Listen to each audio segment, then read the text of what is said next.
Hello everyone, this is Silky Khanna. So let us start with next lecture of economics. The topics that we would be covering in this lecture are revealed preference theory, 3 axioms of revealed preference hypothesis, explanation of the theory, merits and demerits of the theory. So moving on to our very first slide. So first of all we'll discuss कि जो हमने पुरानी theories पढ़ी consumer equilibrium की, जो 2 approaches हमने पढ़ी उसमें क्या प्रॉब्लम थी, क्या कमी थी. तो देखो कंज्यूमर इक्विलिब्रियम जो डिराइव किया गया यूटिलिटी अप्रोच के थ्रू, उसमें प्रॉब्लम ये थी कार्डिनल अप्रोच में कि यूटिलिटी को जो है न्यूमेरिकली मेजरेबल माना गया, विच इज़ प्रैक्टिकली इम्पॉसिबल. जो हमने ऑर्डिनल अप्रोच के थ्रू कंज्यूमर इक्विलिब्रियम डिराइव किया, इंडिफरेंस कर्व एनालिसिस किया, वो बहुत सारे अजम्पशंस पर बेस्ड है और दोनों ही अप्रोचेस में कंज्यूमर के मार्केट बिहेवियर को एनालाइज नहीं किया गया, प्रैक्टिकली ऑब्जर्व नहीं किया गया. इसी वजह से प्रोफेसर सैमुअलसन ने रिवील्ड प्रेफरेंस थ्योरी 1938 में बनाई. सो रिवील्ड प्रेफरेंस थ्योरी में उनका कहना यह है कि अगर इनकम और प्राइस को कांस्टेंट रखा जाए, ठीक है, तो आप कंज्यूमर की प्रेफरेंसेस का पता लगा सकते हैं सिर्फ और सिर्फ कंज्यूमर बिहेवियर को मार्केट में ऑब्जर्व करके. वो कह रहे हैं इतने सारे प्रोसीजर्स या यूटिलिटी को मेजर करना, ये सब चीज़ें ज़रूरी नहीं है. आप सिर्फ और सिर्फ कंज्यूमर का बिहेवियर अगर मार्केट में ऑब्जर्व करते हैं तो आपको कंज्यूमर की चॉइसेस का, कंज्यूमर की प्रेफरेंसेस का पता चल जाएगा. और ये थ्योरी इसीलिए सुपीरियर है पहले वाली दोनों अप्रोचेस से, क्योंकि इसमें जो है कंज्यूमर का एक्चुअल बिहेवियर ऑब्जर्व किया गया. सबसे पहले अजम्पशंस देखते हैं, बहुत कम अजम्पशंस पर बेस्ड है ये. सबसे पहला कि कंज्यूमर सिर्फ 2 गुड्स यूज़ कर रहे हैं, एक्स एंड वाई, इनकम और प्राइस फिक्स्ड है. अजम्पशन ऑफ मोनोटोनिसिटी, मोनोटोनिसिटी का मतलब होता है more is preferred to less, कि कंज्यूमर को जितने ज़्यादा गुड्स मिले उतना अच्छा मानता है, वो उतना ज़्यादा उसका सेटिस्फैक्शन होता है, and a consumer tries to get more and more of goods. Taste and preferences of the consumer constant रहेंगे हमारे एनालिसिस पीरियड के दौरान. ऑब्जर्व फैक्ट्स पर बेस्ड है ये थ्योरी, और ऑर्डिनल यूटिलिटी एनालिसिस का ये प्रिंसिपल अप्लाई किया गया है कि हाँ, कंज्यूमर रैंक कर सकता है तभी वो चूज कर सकता है. कंज्यूमर रैंक कर सकता है मतलब बता सकता है उसे क्या प्रोडक्ट ज़्यादा पसंद है, क्या कम पसंद है, किसकी वो ज़्यादा क्वांटिटी लेना चाहेगा, किसकी कम क्वांटिटी लेना चाहेगा, तभी वो फाइनली चूज कर पाएगा कि उसको क्या लेना है और क्या नहीं. एंड सिर्फ और सिर्फ एक इक्विलिब्रियम कॉम्बिनेशन ऑफ गुड्स होगा, मतलब सिर्फ और सिर्फ एक इक्विलिब्रियम पॉइंट होगा. Moving on to next slide. अब जो है अजम्पशंस के अलावा इस थ्योरी में 3 एक्सियम्स भी हैं. एक्सियम्स क्या होता है पहले तो ये समझो. एक्सियम्स होते हैं सेल्फ एविडेंट ट्रुथ, वो ट्रुथ, वो सच्चाई जो खुद से स्वयं सिद्ध होती है. सेल्फ एविडेंट शब्द का ही मतलब होता है स्वयं सिद्ध. सो ये जो है एक्सेप्टेबल ट्रुथ होते हैं. ये एक्सेप्टेबल ट्रुथ क्यों होते हैं? क्योंकि इनके पीछे लॉजिक होता है. So anything which is supported by logic is acceptable truth, उसी को हम एक्सियम बोलते हैं. तो 3 एक्सियम दिए गए हैं इस थ्योरी में, वीक एक्सियम, स्ट्रॉन्ग एक्सियम और generalised axiom. So weak axiom जो है that is nothing but the axiom of consistency, जो कि हम पहले भी पढ़ चुके हैं. कंसिस्टेंसी का एक्सियम ये बोलता है कि कंज्यूमर को अगर ए प्रोडक्ट बी से ज़्यादा पसंद है, लेट्स से इस मंथ में, तो अगले महीने में भी उसको ए प्रोडक्ट बी से ज़्यादा पसंद होगा. मतलब उसकी जो प्रेफरेंसेस है वो कांस्टेंट रहेंगी. अगर उसको ए प्रोडक्ट बी से ज़्यादा पसंद है तो इस महीने ये हुआ तो अगले मंथ भी यही होगा, उसके बाद भी यही होगा. सो कंज्यूमर की जो चॉइसेस है, जो प्रेफरेंसेस है, वो कांस्टेंट रहने वाली हैं तब तक जब तक कि उसको दूसरे प्रोडक्ट से या दूसरी चॉइसेस से कुछ ज़्यादा बेनिफिट नहीं मिले. ठीक है, लेट्स से कोई और प्रोडक्ट है, not just A and B, कोई और प्रोडक्ट है जो कि ज़्यादा अफोर्डेबल हो जाता है या उसको बेटर क्वालिटी प्रोवाइड कर रहा है, उस केस में कंज्यूमर अपनी पुरानी चॉइस को छोड़ के नए प्रोडक्ट पे शिफ्ट हो सकता है. सो कंसिस्टेंसी का अजम्पशन या कह लीजिए कंसिस्टेंसी का एक्सियम जो है वो ये कहता है कि किसी एक पीरियड में अगर कंज्यूमर को एक प्रोडक्ट दूसरे से ज़्यादा पसंद है तो नेक्स्ट पीरियड में भी वही चीज़ अप्लाई होगी.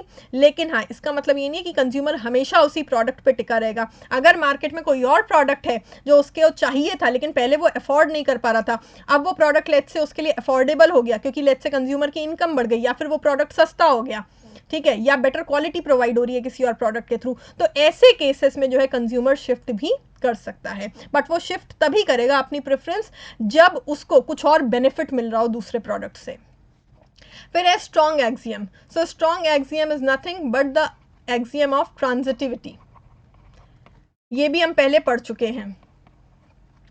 ट्रांजिटिविटी का अजम्पशन ये कहता है कि कंज्यूमर को अगर ए प्रोडक्ट बी से ज़्यादा पसंद है और बी प्रोडक्ट सी से ज़्यादा पसंद है तो उसको इसका मतलब है कि ए प्रोडक्ट सी से ज़्यादा पसंद होगा। ये जो है इनडायरेक्ट चॉइस है, ठीक है। कंज्यूमर को ए प्रोडक्ट बी से ज़्यादा पसंद है, ये डायरेक्ट चॉइस हुई, ये डायरेक्ट प्रेफरेंस हुई। बी वाला सी से ज़्यादा पसंद है, ये डायरेक्ट चॉइस हुई, डायरेक्ट प्रेफरेंस हुई। लेकिन ए बी से ज़्यादा पसंद है और बी सी से ज़्यादा पसंद है, इसीलिए ए प्रोडक्ट उसे सी से ज़्यादा पसंद होगा। ये कहलाती हैं इनडायरेक्ट चॉइसेस या indirect preferences. And the last one is the generalised axiom. Generalised axiom क्या कहता है कि ज़रूरी नहीं है कि एक ही ऐसा कॉम्बिनेशन ऑफ गुड्स हो जिसमें कंज्यूमर का सेटिस्फैक्शन मैक्सिमाइज्ड हो। एक से ज़्यादा कॉम्बिनेशंस भी हो सकते हैं, एक से ज़्यादा कॉम्बिनेशन भी पॉसिबल है। There is no unique combination of two commodities that provides maximum utility to the consumer. ज़रूरी नहीं है कि सिर्फ और सिर्फ एक ही कॉम्बिनेशन ऑफ कमोडिटी से कंज्यूमर का सेटिस्फैक्शन मैक्सिमाइज हो, एक से ज़्यादा कॉम्बिनेशंस भी हो सकते हैं। लेकिन साथ के साथ ये भी कहा जाता है कि जब कंज्यूमर एक कॉम्बिनेशन को चूज़ कर लेता है तो हमें उसकी प्रेफरेंस समझ में आ जाती है कि कहीं ना कहीं वो कॉम्बिनेशन उसको दूसरी कॉम्बिनेशन से ज़्यादा पसंद है। तो कहने का मतलब है कि एक से ज़्यादा कॉम्बिनेशंस हो तो सकते हैं जहाँ पर कंज्यूमर का सेटिस्फैक्शन मैक्सिमाइज हो रहा हो, ठीक है, जैसा कि हमने इंडिफरेंस कर्व में भी पढ़ा था। लेकिन ये वाली अप्रोच स्पेशली ये कहती है कि कंज्यूमर जब उसमें से एक पॉइंट को चूज कर लेता है तो कंज्यूमर के बिहेवियर को एनालाइज करके हमें उसकी प्रेफरेंस का पता चल जाएगा। Moving on to next slide.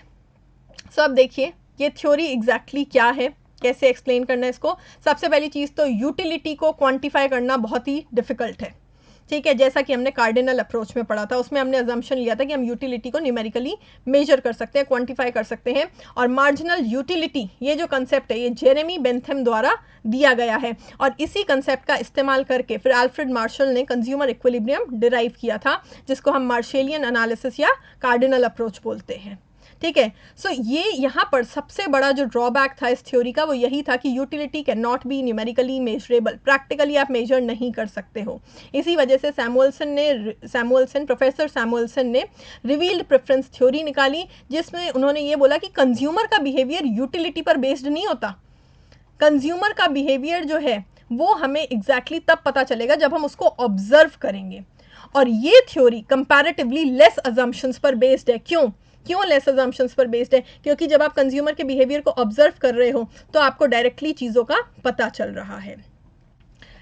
And that is what makes this theory superior, कि आप डायरेक्टली कंज्यूमर के बिहेवियर को ऑब्जर्व कर रहे हैं। फिर देखिए रिवील्ड प्रेफरेंस थ्योरी इस नोशन पे काम करती है कि कंज्यूमर्स जो हैं वो क्या हैं, वो रैशनल हैं। अच्छा, कंज्यूमर्स रैशनल हैं तो उनका जो बिहेवियर होगा मार्केट में वो भी सेल्फ सेटिस्फैक्शन मैक्सिमाइजिंग वाला होगा। वो अपने सेटिस्फैक्शन को मैक्सिमाइज करने की कोशिश करेंगे, उसके अकॉर्डिंग जो है वो अपनी चॉइसेस करेंगे। जब हम उन चॉइसेस को देखेंगे, ऑब्जर्व करेंगे, तो हमें कंज्यूमर की प्रेफरेंस का अपने आप पता चल जाएगा। लेकिन हाँ, अगर बजट या प्राइस चेंज होता है, मतलब प्राइस या इनकम में से कोई भी चीज़ चेंज होती है, तो हम ये भी मान के चलते हैं कि कंज्यूमर की प्रेफरेंस भी चेंज हो सकती है। लेट्स से कंज्यूमर कोई और प्रोडक्ट खरीदना चाहता था बट वो उसके लिए अफोर्डेबल नहीं था, कल को कंज्यूमर की इनकम बढ़ जाएगी या उस प्रोडक्ट का प्राइस कम हो जाएगा तो वो कंज्यूमर के लिए अफोर्डेबल हो जाएगा, तो कंज्यूमर उस प्रोडक्ट पे शिफ्ट कर जाएगा। सो कंज्यूमर की जो प्रेफरेंसेस है वो विद टाइम चेंज भी हो सकती हैं। इस चीज़ को भी माना गया है इस थ्योरी में। अब मैं आपको जो हूँ ये एक बजट लाइन दे रखी है, इसके थ्रू थ्योरी को एक्सप्लेन करती हूँ। तो ये एक बजट लाइन है, ठीक है। यहाँ पर let's say we have good y और यहाँ पर we have the quantity of good x, ठीक है। अब जो है लेट्स से दो प्रोडक्ट है हमारे पास x और y, तो x1 इनका कॉम्बिनेशन है x1 एंड y1, ठीक है। अगर जो है ये बोला जाता है, इसको भी, इस ग्राफ को भी समझने से पहले एक और एग्जांपल लेते हैं। अगर ये बोला गया कि consumer prefers product A over product B, तो यहाँ से हमें क्या देखने को मिला, कंज्यूमर की प्रेफरेंस देखने को मिली। Consumer prefers product A over product B, यानी कि कंज्यूमर को ए प्रोडक्ट बी के ऊपर पसंद है या उसने उसको खरीदा है, तो ये तो कंज्यूमर की प्रेफरेंस है। तो प्रेफरेंस और रिवील्ड प्रेफरेंस शब्द में भी क्या कोई डिफरेंस होता है? बिल्कुल होता है। कंज्यूमर ने ए प्रोडक्ट परचेज किया, बी नहीं परचेज किया, that can be because of two reasons. पहला रीजन कि कंज्यूमर को प्रोडक्ट ए पसंद है इसलिए। सेकंड रीजन कैन बी कि क्या पता बी प्रोडक्ट कंज्यूमर के लिए अफोर्डेबल नहीं हो, कंज्यूमर के पास उतने पैसे ही नहीं हो, इसीलिए उसने मजबूरी में ए खरीदा है। तो दोनों केस पॉसिबल हैं। तो प्रेफरेंस का मतलब ये होता है कि कंज्यूमर ने ए प्रोडक्ट को चूज किया है, लेकिन क्यों चूज किया है उसके दो कारण हो सकते हैं जो मैंने आपको बताया, कि या तो उसको ए प्रोडक्ट ज्यादा पसंद है बी से, और या फिर बी वाला अफोर्डेबल ही नहीं है उसके लिए। जब हम बोलते हैं रिवील्ड प्रेफरेंस शब्द, तो इसका मतलब अलग हो जाता है। कैसे? अब अगर आपको इसके साथ साथ मार्केट से ये इंफॉर्मेशन भी मिल जाए कि ए और बी दोनों प्रोडक्ट का प्राइस सेम है, दोनों प्रोडक्ट का प्राइस सेम है, फिर भी कंज्यूमर ने ए प्रोडक्ट खरीदा है, अब हम कह सकते हैं कि कंज्यूमर ने ए प्रोडक्ट इसीलिए खरीदा होगा क्योंकि उसको ए प्रोडक्ट पसंद है। क्योंकि जब ए और बी दोनों का प्राइस सेम है तो कंज्यूमर अगर चाहता तो बी वाला भी उसके लिए अफोर्डेबल था, वो बी वाला प्रोडक्ट भी खरीद सकता था, लेकिन उसके बावजूद उसने ए वाला ही खरीदा है, प्राइस सेम होने के बावजूद। इसका मतलब ए प्रोडक्ट उसे बी से ज्यादा पसंद है। ये होगा रिवील्ड प्रेफरेंस। सो रिवील्ड प्रेफरेंस हमें एग्जैक्ट कारण बताता है। रिवील्ड प्रेफरेंस हमें बताता है कि एक प्रोडक्ट इसलिए खरीदा गया है क्योंकि वो कंज्यूमर को ज़्यादा पसंद है। जबकि अगर हम सिर्फ प्रेफरेंस शब्द बोलते हैं तो हमें इतना पता है कि कंज्यूमर ने ए प्रोडक्ट खरीदा है, बट उसके पीछे के कारण दो हो सकते हैं कि या तो उसको वो प्रोडक्ट ज़्यादा पसंद था या फिर दूसरा प्रोडक्ट उसके लिए अफोर्डेबल नहीं था। बट अगर ये इन्फॉर्मेशन मिल जाती है कि दोनों प्रोडक्ट का प्राइस सेम है और फिर भी ए प्रोडक्ट खरीदा है, इसका मतलब हमें कंज्यूमर की एग्जैक्ट प्रेफरेंस रिवील हो गई हमारे सामने, तो उसको हम बोलेंगे रिवील्ड प्रेफरेंस। कंज्यूमर ने ए प्रोडक्ट इसीलिए खरीदा क्योंकि उसको वो प्रोडक्ट बी से ज़्यादा पसंद था। तो अब देखिए आप यहाँ पर ये बजट लाइन है, ठीक है। बजट लाइन के अंदर के जितने भी कॉम्बिनेशंस है वो कंज्यूमर के लिए अफोर्डेबल है, और बाहर के जितने भी कॉम्बिनेशंस है वो अनअफोर्डेबल है। भाई बजट लाइन तो कंस्ट्रेंट है, सो बाहर वाले अनअफोर्डेबल है, वहां तक कंज्यूमर जा नहीं सकता। अब कंज्यूमर के पास चॉइस क्या है, या तो अंदर के कोई भी कॉम्बिनेशन ले लो, फॉर एग्जांपल पॉइंट आर, इस पे जितना एक्स और वाई आ रहा हो ले लो, या फिर पॉइंट क्यू, इस पे जितना एक्स और वाई की क्वांटिटी आ रही हो वो परचेज कर लो, या फिर इस बजट लाइन पे किसी भी पॉइंट के कॉम्बिनेशन को वो परचेज कर सकता है, ठीक है।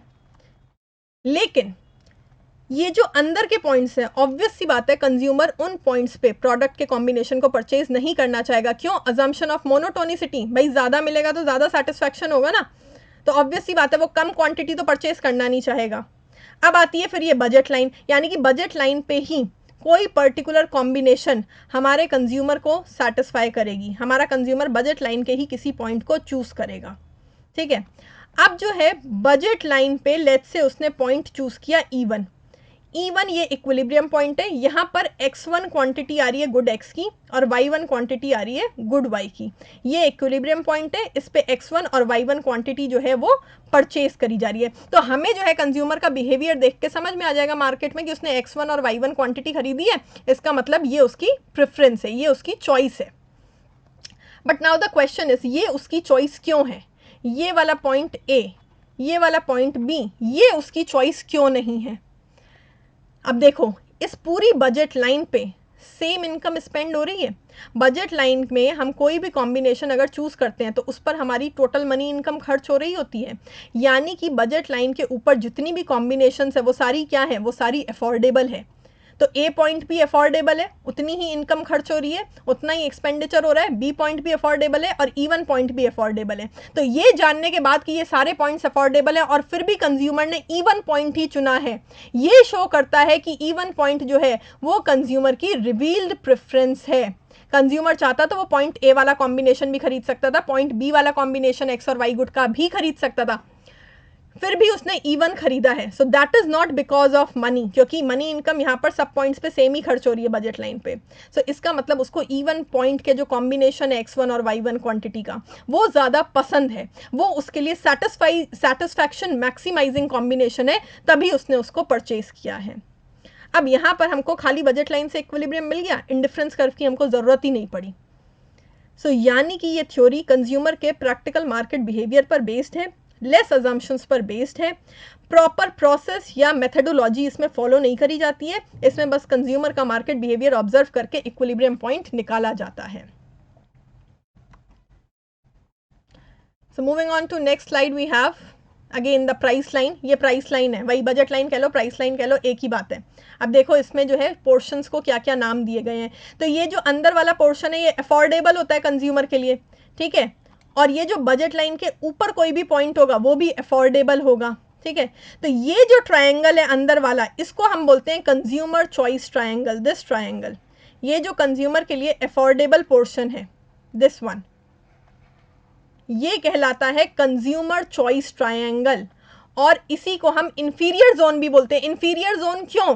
क्योंकि बजट लाइन के किसी भी पॉइंट पे कंज्यूमर को ज़्यादा सेटिस्फैक्शन मिलेगा, ज़्यादा क्वांटिटी आ सकेगी प्रोडक्ट्स की, इसीलिए ये इंफीरियर जोन है। बट कंज्यूमर चूज इसमें से भी कर सकता है, इसीलिए इसको कंज्यूमर चॉइस ट्रायंगल भी बोलते हैं। इसके बाहर के जो पॉइंट्स हैं वो प्रिफर्ड जोन है, बट वो अनअफोर्डेबल है, कंज्यूमर वहां तक पहुंच ही नहीं सकता, बियॉन्ड बजट लाइन है। और इग्नोरेंस जोन कौन सी होती है? ये जो इंफीरियर जोन है और ये जो प्रिफर्ड जोन है, इसके बीच का ये जो गैप है, दिस पोर्शन, ये जो है इग्नोरेंस जोन कहलाती है। क्योंकि कंज्यूमर या तो जहां वो पहुंचना चाहता है सुपीरियर कॉम्बिनेशन पे उसके बारे में सोचता है, या फिर जो उसके पास पॉसिबल ऑप्शन है उसके बारे में सोचता है, तो ये बीच वाली इग्नोरेंस जोन है। तो ये तो है कि कैसे हम नेम करते हैं ग्राफ को इसमें, रिवील्ड प्रेफरेंस थ्योरी में या हाइपोथेसिस में। और जो बेसिक हाइपोथेसिस है रिवील्ड प्रेफरेंस थ्योरी का, वो बस इतना कहता है, चॉइस रिवील्स प्रेफरेंस। कंज्यूमर ने चूज कर लिया एक बार कि उसको कौन सा कॉम्बिनेशन परचेज करना है, उससे हमें कंज्यूमर की प्रेफरेंस समझ में आ जाएगी, हमें समझ में आ जाएगा कि कंज्यूमर का सेटिस्फैक्शन कहां पर मैक्सिमाइज हो रहा है। Moving on to next one.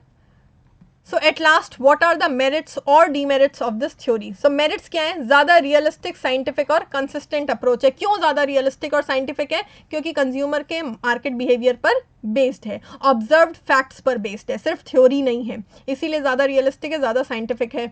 और कंसिस्टेंट है। Consistent with what? Consistent with actual behaviour of the consumer. इससे हम कंज्यूमर का एक्चुअल बिहेवियर समझ सकते हैं। और कम अजम्पशंस पर बेस्ड है, कोई हमने खास अजम्पशंस नहीं लिए थे इसमें। डीमेरिट्स क्या है? Ruled out the possibility of indifference in the behaviour of consumer. हालांकि जनरलाइज्ड एक्सियम में हमने ये माना था कि एक से ज्यादा कॉम्बिनेशन ऐसे हो सकते हैं जहां पर कंज्यूमर का सेटिस्फैक्शन मैक्सिमाइज्ड हो, लेकिन फिर भी कंज्यूमर जब एक पॉइंट को चूज कर लेता है, एक कॉम्बिनेशन ऑफ गुड्स चूज कर लेता है, तो इक्विलिब्रियम पॉइंट वो सिर्फ और सिर्फ एक ही हो सकता है। प्लस इंडिफरेंस कर्व बनाए बिना ही देखो, खाली बजट लाइन से भी हमें जो है कंज्यूमर की प्रेफरेंस का पता चल गया। Segregation of income effect and substitution effect not possible, ठीक है। ये चीज जो है अभी हम लोग आगे पढ़ेंगे। एक्चुअली जो प्राइस इफेक्ट होता है कि प्राइस के कम होने पर डिमांड बढ़ रही है, या फिर प्राइस के ज़्यादा होने पर डिमांड कम हो रही है, ठीक है। इस प्राइस इफेक्ट को हम दो पार्ट्स में डिवाइड कर सकते हैं, इनकम इफेक्ट और सब्सटीट्यूशन इफेक्ट में। बट ऐसा करने के लिए हम, ये मैं आपको आगे के लेक्चर्स में करके दिखाऊंगी, बट ऐसा करने के लिए हमको क्या चाहिए होता है? हमको चाहिए होता है इंडिफरेंस कर्व। बिना इंडिफरेंस कर्व के सेग्रीगेशन नहीं कर सकते, और ये तो है इंडिफरेंस कर्व को इन्होंने लिया ही नहीं है, ठीक है। सो इसी वजह से आप जो है इन दोनों इफेक्ट्स को सेपरेट करके नहीं देख सकते रिवील्ड प्रेफरेंस थ्योरी में। सिर्फ इंडिविजुअल डिमांड के साथ डील करता है। भाई एक टाइम पे एक कंज्यूमर का ही तो बिहेवियर ऑब्जर्व करोगे, तभी तो उस पर्टिकुलर कंज्यूमर के बारे में बता पाओगे। अगर जो है टोटली मार्केट में कितनी क्वांटिटी एक पर्टिकुलर प्रोडक्ट की परचेज हो रही है वो आप देखते हो, तो आप एक एक कंज्यूमर के सेटिस्फैक्शन लेवल या एक एक कंज्यूमर की चॉइस और प्रेफरेंस के बारे में नहीं बता पाओगे।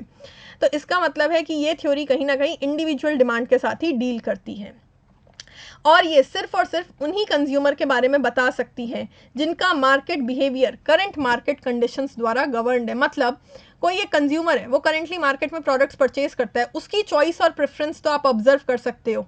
लेकिन लेट्स से फैमिली में 5 लोग हैं, उन 5 लोगों में से 1 पर्सन ही है या 2 पर्सन ही है जो डिपार्टमेंटल स्टोर जाते हैं शॉपिंग के लिए, बाकी सारे घर पे बैठे रहते हैं। उनकी चॉइस और उनकी प्रेफरेंसेस के बारे में आप कैसे बताएंगे? सो ये प्रॉब्लम है। बट स्टिल इसके मेरिट्स बहुत ज़्यादा हैं। ये थ्योरी हमारी कार्डिनल और ऑर्डिनल अप्रोच दोनों से कहीं ना कहीं अपर हैंड है, इसका दोनों से कहीं ना कहीं सुपीरियर मानी गई है। वो सिर्फ और सिर्फ इसलिए क्योंकि ये थ्योरी एक्चुअल मार्केट ऑब्जर्वेशन पर बेस्ड है, इसी वजह से इस थ्योरी को थोड़ा बेटर मानते हैं। बाकी ये काफ़ी छोटी सी थ्योरी थी, इतनी ही है ये।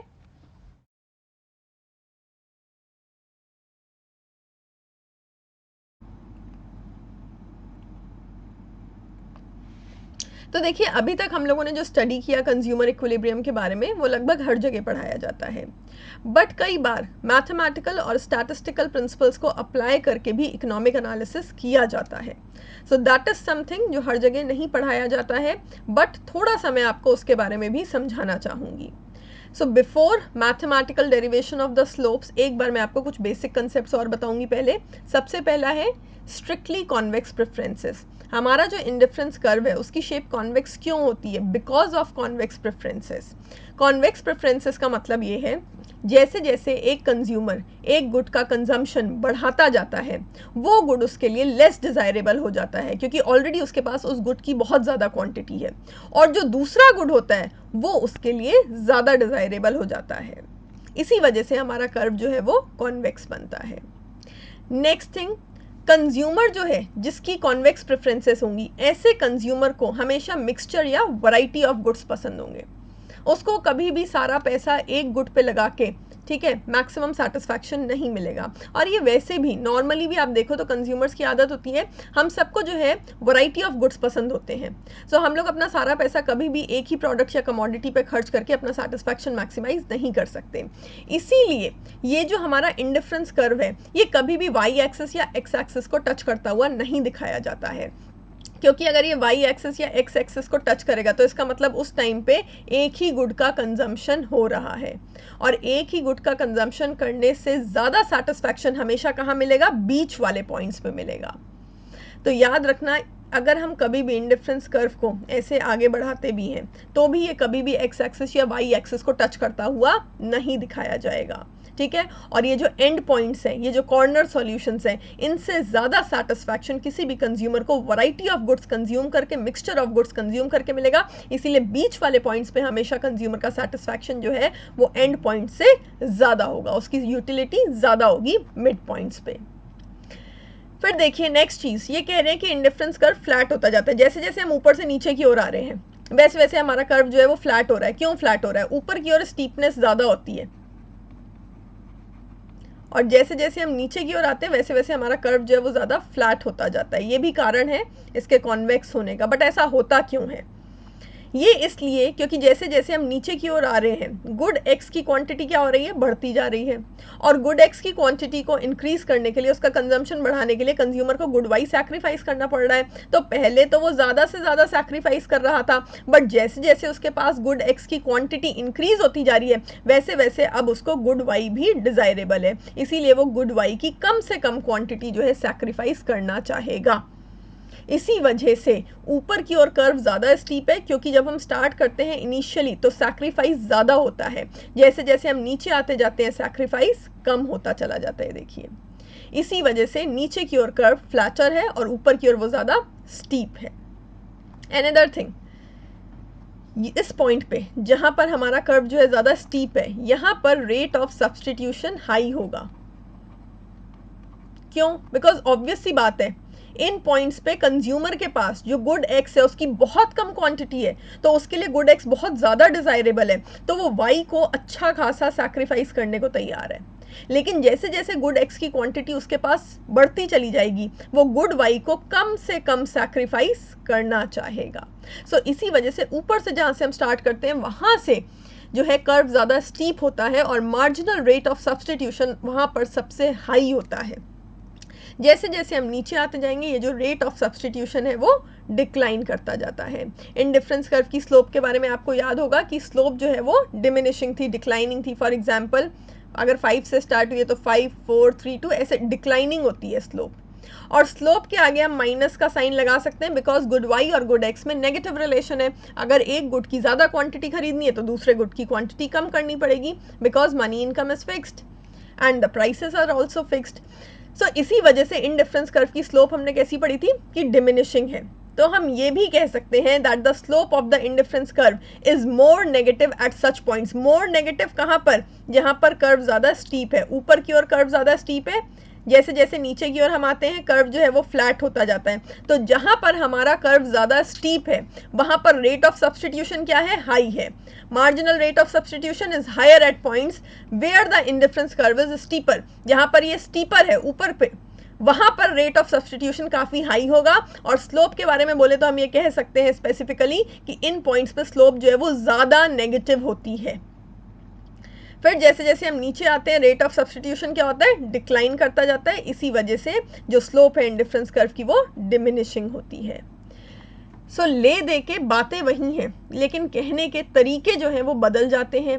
और एमसीक्यूज में किसी भी तरीके से स्टेटमेंट को आपके सामने प्रेजेंट करके क्वेश्चन पूछा जा सकता है, इसीलिए हर पॉसिबल तरीके की स्टेटमेंट मैं आपको समझाने की कोशिश कर रही हूँ।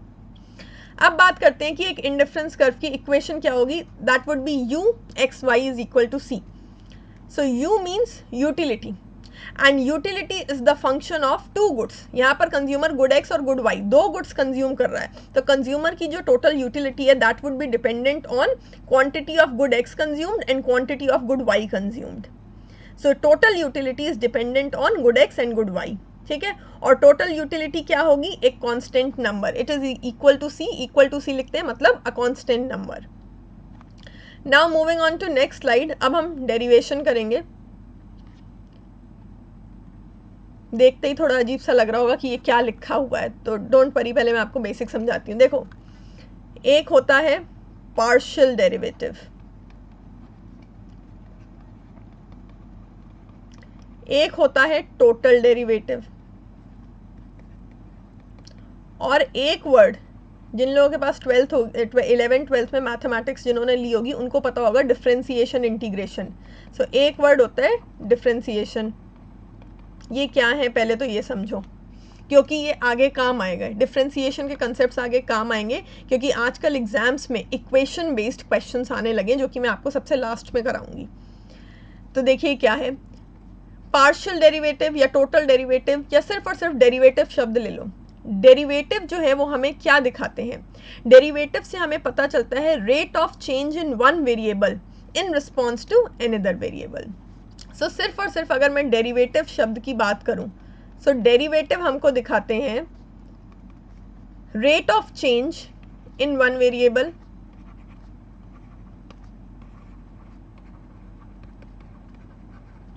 Due to change in other variable, due to change in other variable. So एक तरीके से देखा जाए तो डेरिवेटिव से यानी कि हमें किस इकोनॉमिक्स के कंसेप्ट का पता चलेगा, स्लोप का। स्लोप के फॉर्मूलाज क्या होते हैं, स्लोप के फॉर्मूलाज भी तो यही होते हैं, change in one variable divided by change in another variable, ठीक है। तो यानी कि जब हम किसी भी चीज़ का मैथमेटिकल डेरिवेटिव निकालेंगे तो हमें इकोनॉमिक्स में एक्चुअली किस चीज़ का पता चल रहा है, हमें स्लोप का पता चल रहा है। सो डेरिवेटिव बताते हैं rate of change in one variable in response to change in another variable, यानी कि ये हमें स्लोप बताते हैं। तो किसी भी डायग्राम की अगर स्लोप निकालनी है तो हम उसका डेरिवेटिव निकाल सकते हैं मैथमेटिकली। फिर है पार्शियल और टोटल डेरिवेटिव। अब इसमें क्या डिफरेंस है, कई बार क्या होता है कि एक फैक्टर जो है या एक चीज़ जो है वो दो तीन फैक्टर से या दो तीन वेरिएबल से इन्फ्लुएंस होती है। फॉर एग्जांपल यूटिलिटी का ही एग्जांपल ले लो, utility is the function of X and Y both. भाई जो टोटल यूटिलिटी है कंज्यूमर की, अगर वो दो गुड कंज्यूम कर रहा है एक्स और वाई, तो यूटिलिटी इन दोनों गुड्स पे डिपेंडेंट होगी, गुड एक्स पे भी और गुड वाई पे भी। तो यहाँ पर utility is the function of good x and good y both. Partial derivative निकालने का मतलब ये हुआ कि जब हम ये निकालें कि गुड एक्स में चेंज के कारण कंज्यूमर की यूटिलिटी कितनी चेंज हुई है, तब हम वाई को कांस्टेंट रखें। और जब हम ये निकालें कि गुड वाई में चेंज होने के कारण कंज्यूमर की यूटिलिटी में कितना चेंज आया, तब हम गुड एक्स को कांस्टेंट रखें, वेरिएबल एक्स को कांस्टेंट रखें। ये होता है पार्शियल डेरिवेटिव। पार्शियल डेरिवेटिव का मतलब है जब बहुत सारे वेरिएबल्स चेंज हो रहे हैं तो at a single point of time you will consider only one variable. आप सिर्फ एक वेरिएबल का इंपैक्ट देखोगे और बाकी सबको क्या रखोगे, कांस्टेंट रखोगे। तो इसको हम बोलते हैं पार्शियल डेरिवेटिव। और ये जो है ये इसका साइन होता है, ये जो ऐसे बना हुआ है दिस, ये पार्शियल डेरिवेटिव का साइन होता है। इसको क्या बोलते हैं, इसको बहुत सारे नेम्स हैं, कर्ली डी, स्वर्ली डी, ठीक है, क्योंकि एक तरीके से ये कहीं ना कहीं डी ही है। अगर मैं इसको ऐसे कर दूं तो ये डी हो जाएगा लगभग। तो इसको कर्ली डी, स्वर्ली डी वगैरह सब कुछ बोल सकते हैं, लेकिन हम लोग जो बोलेंगे वो बोलेंगे डेल, इसको डेल भी बोलते हैं। सो कर्ली डी, स्वर्ली डी बोलने से अच्छा है कि हम इसको डेल बोलेंगे। सो ये होता है पार्शियल डेरिवेटिव। टोटल डेरिवेटिव का मतलब है when you are allowing all the variables to change at once. Total derivative निकालने का मतलब है कि आप सारे वेरिएबल्स का इम्पैक्ट एक साथ निकाल रहे हो। आप एक वेरिएबल का इम्पैक्ट देखते टाइम बाकी के फैक्टर्स को कांस्टेंट रख के नहीं चल रहे हो। फॉर एग्जांपल गुड एक्स और गुड वाई है, तो पार्शियल डेरिवेटिव निकालोगे तो एक टाइम पे आप सिर्फ इतना निकालोगे कि गुड एक्स की क्वांटिटी चेंज होने के कारण यूटिलिटी कितनी चेंज हुई है और वाई को कांस्टेंट रख दोगे, ठीक है। लेकिन जब आप टोटल डेरिवेटिव निकालोगे तो आप क्या करोगे कि आप गुड एक्स की क्वांटिटी टोटल डेरिवेटिव निकालोगे तो आप ये मानोगे कि गुड एक्स की क्वांटिटी गुड वाई की क्वांटिटी दोनों जो है साइमल्टेनियसली चेंज हो रही है और दोनों का इम्पैक्ट एक साथ आप निकालोगे कि टोटल यूटिलिटी पर कितना पड़ रहा है। इसको हम रिप्रेजेंट करते हैं इससे D. So it is represented by this D. Now always remember, अभी तो हम इंडिफरेंस कर्व की स्लोप निकाल रहे हैं, आगे हम आइसोक्वांट वगैरह की स्लोप भी निकालेंगे। तो इंडिफरेंस कर्व, आइसोक्वांट्स, ये सब जो कंसेप्ट है इकोनॉमिक्स में, जब हम इसमें स्लोप निकालते हैं तो यूजुअली हम पार्शियल डेरिवेटिव का इस्तेमाल करते हैं, बिकॉज इकोनॉमिक्स में हम एक टाइम पे एक ही फैक्टर या एक ही वेरिएबल का इम्पैक्ट दूसरे पे देखना पसंद करते हैं, बाकी को कॉन्स्टेंट रखते हैं, तो इसीलिए हम लोग पार्शियल डेरिवेटिव का इस्तेमाल करेंगे। अच्छा, डिफरेंशिएशन क्या है? Differentiation is the process. आप कौन सी मैथमेटिकल टेक्निक लगा के डेरिवेटिव निकाल रहे हैं? So differentiation is the process of finding out the derivative. Derivative निकालने का जो तरीका है, जो प्रोसेस है, उसको हम डिफरेंशिएशन बोलते हैं, जिसको हम अप्लाई करने वाले हैं। सो आई होप ये बेसिक कंसेप्ट थोड़े आप लोगों को क्लियर हुए होंगे। अब आते हैं इस बात पर कि हम किस तरीके से पार्शियली डिफरेंशिएट करेंगे। टोटल डिफरेंशिएशन का या टोटल डेरिवेटिव कह लीजिए, उसका जब यूज आएगा तब सिखाऊंगी, अभी पार्शियल वाला समझो।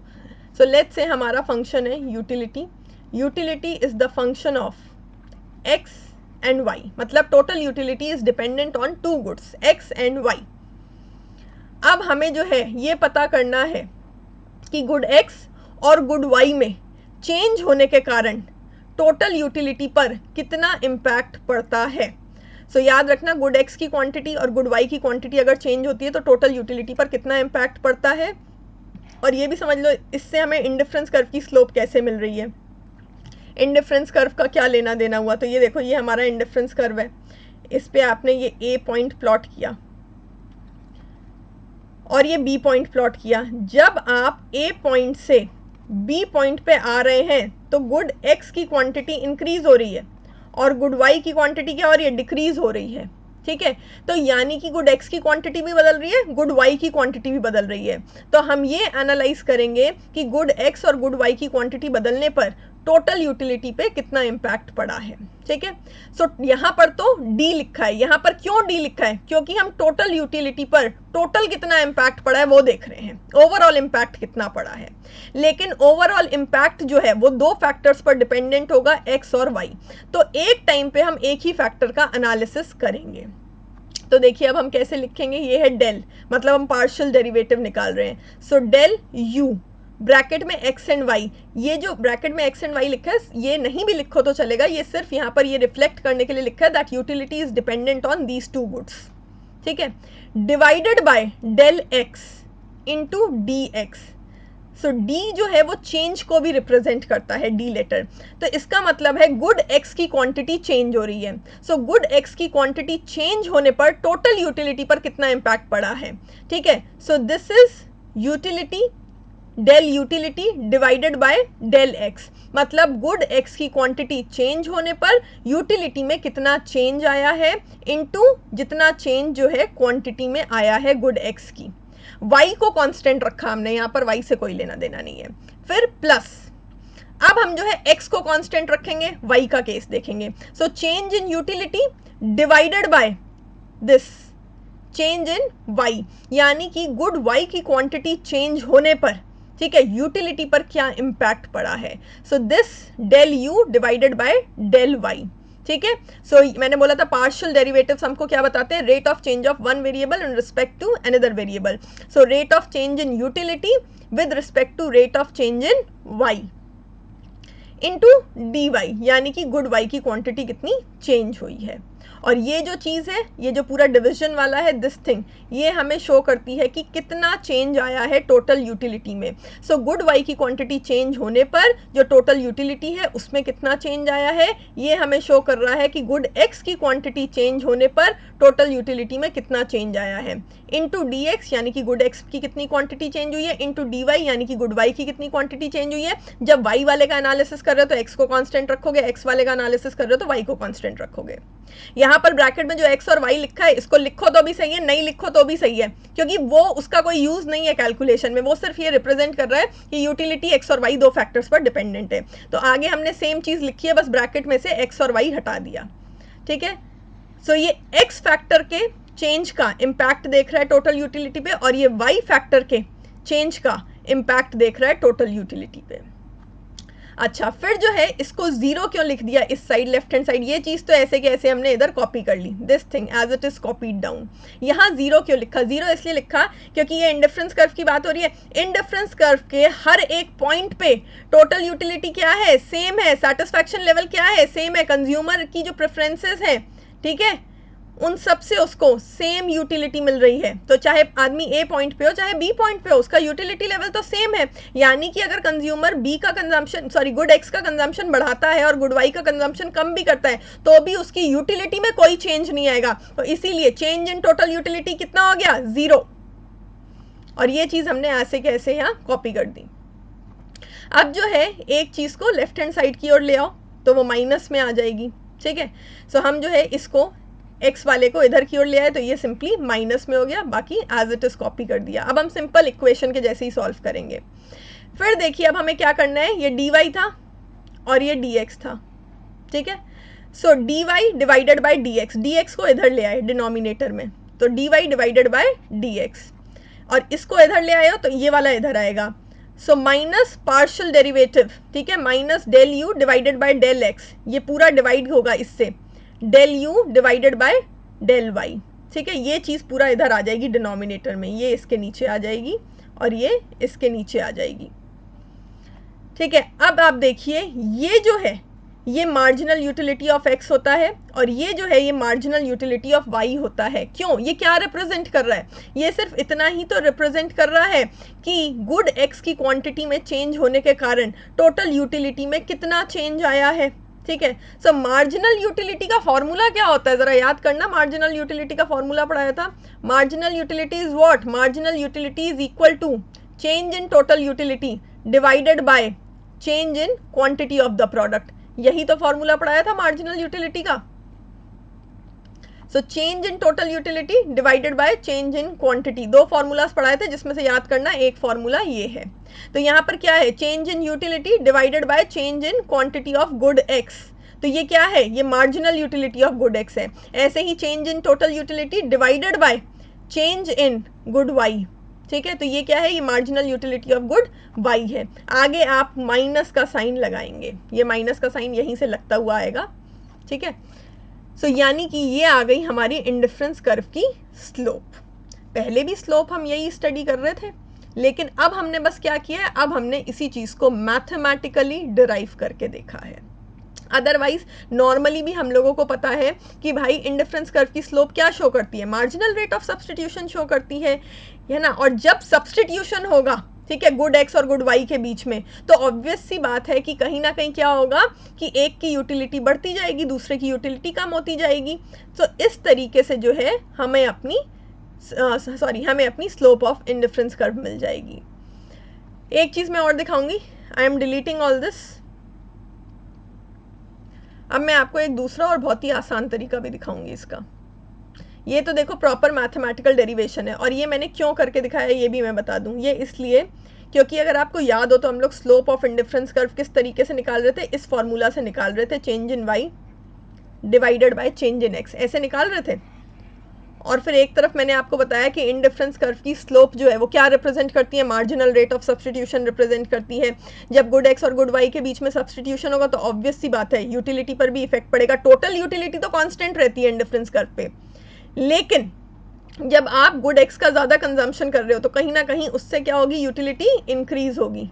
सो marginal utility of good x, और गुड वाई का कंजम्पशन कम करते जाओगे तो इससे मिलने वाली ऑब्वियस सी बात है यूटिलिटी थोड़ी कम होगी। मतलब कि यहाँ पर क्या हो रहा है, यहाँ पर ट्रेड ऑफ हो रहा है बिटवीन द यूटिलिटीज। लेकिन हाँ, जब हम गुड एक्स का बहुत ज़्यादा कंजम्पशन कर लेंगे तब गुड एक्स से मिलने वाली utility according to law of diminishing marginal utility कम होती जाएगी। इसीलिए हम गुड एक्स को कम प्रेफर करेंगे और इसीलिए हम गुड वाई का फिर कम से कम सैक्रिफाइस करेंगे। बट सबसे बड़ा कंफ्यूजन जो आप लोगों के माइंड में होगा वो ये होगा, जब फॉर्मूला में change in y divided by change in x है स्लोप के फॉर्मूला में, तो फिर ये चीज कैसे आई। ये देखो, ये ऐसे डिराइव हुई, ये चीज और ये चीज ये सेम है। dy अपॉन dx लिखना यानी कि टोटल डिफरेंशियल लिखना, या change in y divided by change in x लिखना, ये एक ही बात है, ठीक है। लेकिन यहां पर आप क्वांटिटी दिखा रहे हो कि change in quantity of y divided by change in quantity of x, जबकि इस साइड पे आप क्या दिखा रहे हो, इस साइड पे आप मार्जिनल यूटिलिटी दिखा रहे हो। तो कभी गड़बड़ ये नहीं करना कि इधर change in y divided by change in x है तो इधर भी MUy ऊपर आएगा, नहीं, ये गलत होगा। मैं एक और आसान तरीके से अब आपको ये डिराइव करके दिखाती हूँ। तो स्लोप का बेसिक फॉर्मूला तो हम लोगों को पता चल गया स्टार्टिंग से ही, यही है, change in y divided by change in x। और मार्जिनल यूटिलिटी का मैंने आपको जो है फॉर्मूला पढ़ाया था। सो मार्जिनल यूटिलिटी किसी भी गुड की हो उसका फॉर्मूला क्या होता है, change in total utility divided by change in quantity. अगर नहीं याद आ रहा है ये फॉर्मूला तो लास्ट लेक्चर देखना, उसमें निकालना सिखाया था। सो change in total utility divided by change in quantity, यही फॉर्मूला होता है ना। अच्छा, अब इसको जो है इधर क्रॉस मल्टीप्लाई कर दो तो चेंज इन क्वांटिटी इधर आ गई और ये हो गया change in total utility divided by marginal utility, ये हो गया। स्लोप का formula change in quantity of y divided by change in quantity of x, याद रखना क्वांटिटी का चेंज ले रहे हैं हम लोग। सो change in quantity of y, इसको हम ऐसे लिख सकते हैं, ये क्वांटिटी का फॉर्मूला आ गया चेंज इन क्वांटिटी का। सो इसको ऐसे लिख सकते हैं, change in total utility divided by marginal utility of good y, क्योंकि क्वांटिटी y गुड की क्वांटिटी की बात कर रहे हैं, सो यहाँ पर मार्जिनल यूटिलिटी भी किसकी, y की लिखेंगे।